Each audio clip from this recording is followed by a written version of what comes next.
In this video, I accidentally refer multiple times to the steering shaft or column as the steering rack. So this component that's in the bottom section of the photo here is the steering column or shaft, and that's what I mean when I say steering rack.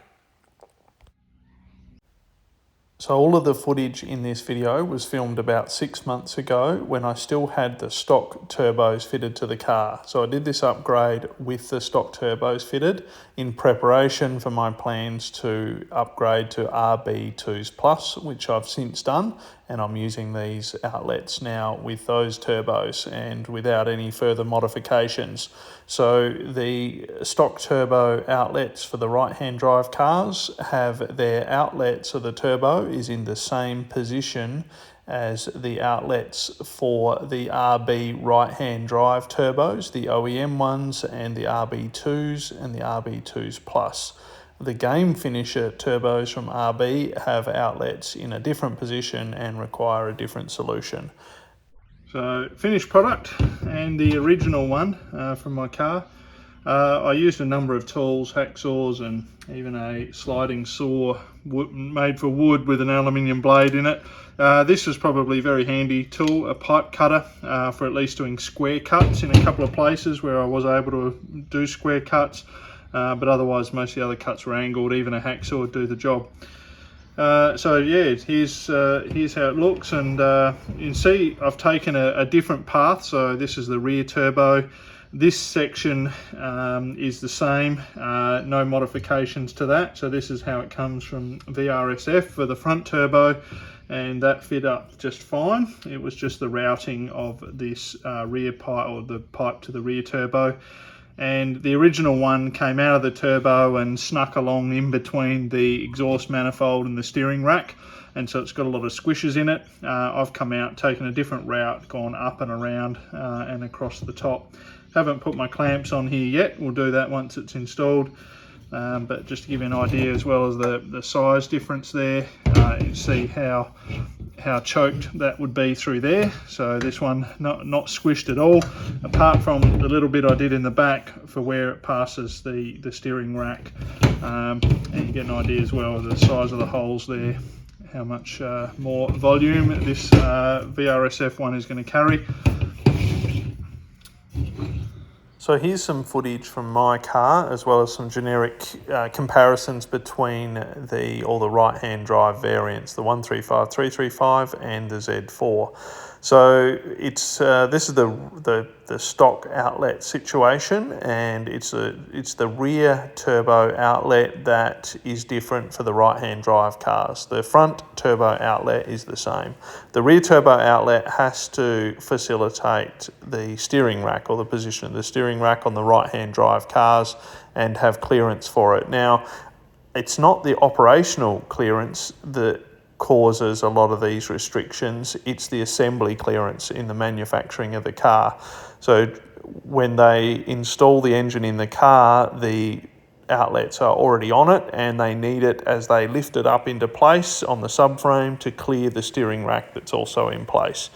So if BMW were willing to fit the turbo outlets after installing the engine in the car, then we could have had a situation where it had a lot less restrictions.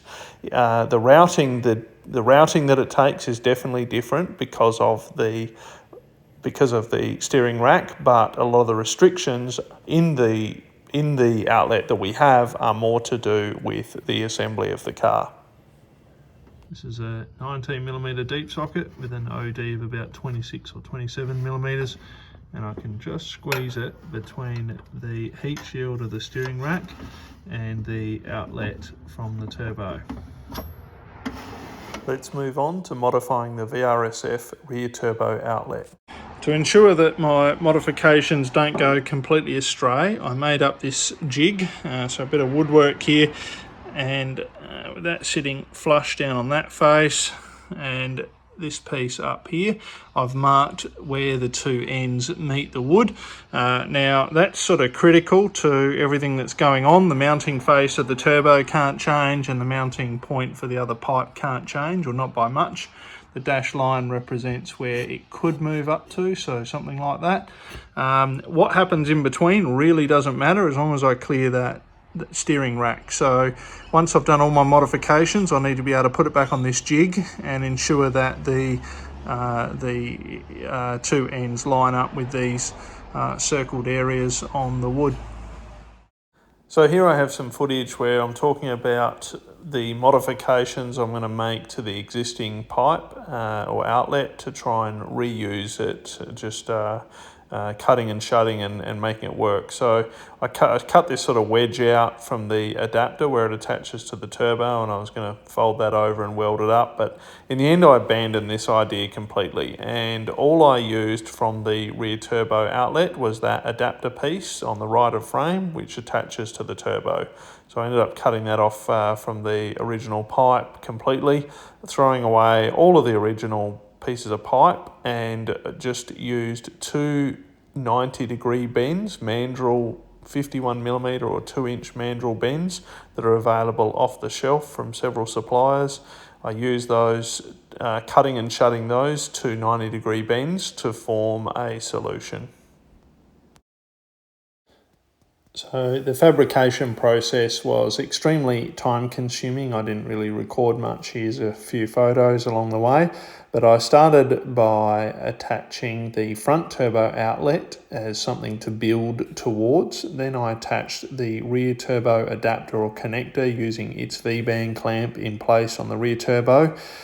Took my first 90-degree mandrel bend and trimmed it down probably about 75 or 80 degrees, cutting and filing it just to hold it in place and get the right amount of clearance between the exhaust manifold and the steering rack.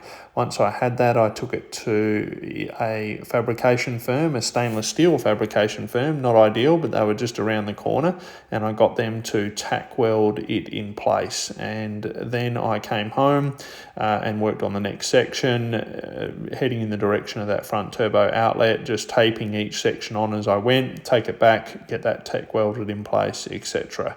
And I ended up getting a good outcome. The fabrication firm welded then the whole thing in place, or all the components together for me, and it fitted quite well.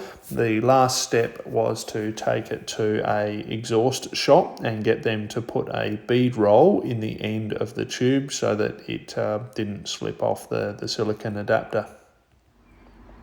Here's the finished product for the rear turbo one that I had to modify. It turned out alright. Ended up using very little of the original. Bought those extra angles, etc. Made it up, had it welded locally. The guy that welded it, he works with stainless steel, so it's not his preferred material, but he did an alright job. Looks a bit messy, but very happy to get it done at very short notice. Bead roll on the end there. And then I have done a bit of work with a ball peen hammer in this area just to create a bit of extra clearance to the steering column. So it doesn't touch, it has had at least 3 or 4 millimeters of clearance, but I wanted a bit more than that just to allow for the motor to twist, etc. So I marked where the steering shaft came past, and then sat it in this rifle sort of sandbag, nestled it in there, and then just used a small ball peen hammer to hammer away at it and just create a bit of extra clearance there. So ready to go and fit it now. And this is the clearance between the steering column or shaft and the outlet when the steering wheel is in the worst possible position. This amount of clearance is more than ample to allow for any torsional twist of the engine under load. For reference, it ended up a bit shorter than the other one, and a slightly different sort of finishing angle, but when I sit it in the jig here, this really did help to finalise the details and to give me confidence that I was heading in the right direction. And yeah, I'm pretty happy with it. So we'll finish up here with some photos taken from different angles of the finished product in and out of the car. If you want to pause it, you can to see how I've done it. At the end of the day, I'm not interested in manufacturing them. I'm not interested in taking any measurements. If you want one, go and pay a fabrication firm to do it, or prepare for yourself for the big headache of doing it yourself. The car that I've fitted this in is my BMW Z4. It is slightly different to the 135 and 335. I really don't know if these will fit. I have recently acquired a 335, and maybe one day I will take this outlet out of the Z4 and try test fitting it in the 335. If I do that, then I will post an update in the description of the video below, so check there. But if there's no update, then I haven't done it, and so please don't ask.